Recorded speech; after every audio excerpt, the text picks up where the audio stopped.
Chris Curtis versus Brendan Allen. Now, these guys fought back in 2021. Now, at that time, this price was around minus 310 for Brendan Allen. And this was a fight where Curtis came in. He did what he needed to do. He was able to outstrike him, outland him, stop takedowns, and ended up knocking out Brendan Allen in that second round, which since then, they've both definitely been on different trajectories. You've got Brendan Allen 6-0 since that loss. Also, 5 of those coming by submission. Absolutely fantastic. While Chris Curtis on the other side here, this guy, 3-2-1, and he's been complaining. There's been issues when people kind of look at what he does really in the cage at times, but there is definitely no secret here to really where and what Brendan Allen wants to do. He wants to get takedowns. He wants to get that control time. He wants to really push that forward. Now, the one thing about it is that if he can get the fight down, he's lethal. He's got high-level jiu-jitsu, high-level grappling. Really, a lot of his win equity comes by the submission. I mean,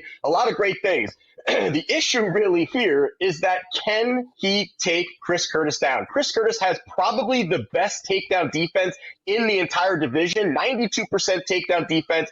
Brendan Allen on the other side, 47% takedown success rate. So you're definitely going to see that's going to be the battle overall. And I do think that you will see some of that going on, the back and forth. But can he create the space? I think he can. I think he can kind of create that space, land the big shots. Also, Curtis has only been submitted one time in his entire professional career, and that was before the UFC. That was like 10 years ago or somewhere around there. Now you look at kind of even on Brendan Allen's side and kind of when he had his run, the guys that he beat were pure grapplers. These were guys who want to engage in the grappling, who want to engage in the clinch, who want to get in tight. And again, Allen is high level when it comes to that. So he had the ability to kind of get those finishes overall. But I do see this fight playing out on the feet. I do think that Chris Curtis can create the space. He's the cleaner boxer, the better striker. He mixes up his combinations far better overall, chopping at the leg, works the body, works the head, where Allen, he's a little loosey-goosey on the feet. He's hittable.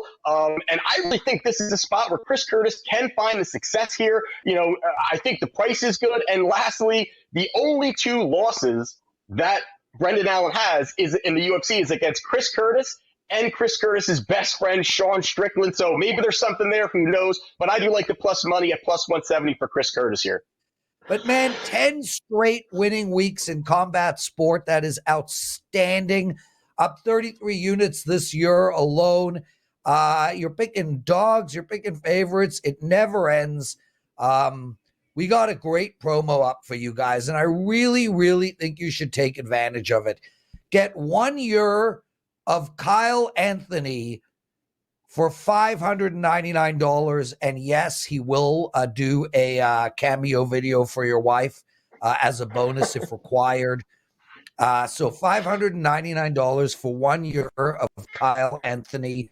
Also, if you don't want to lock in a year, use MMA25 and you get $25 off of his 1 month MMA pass.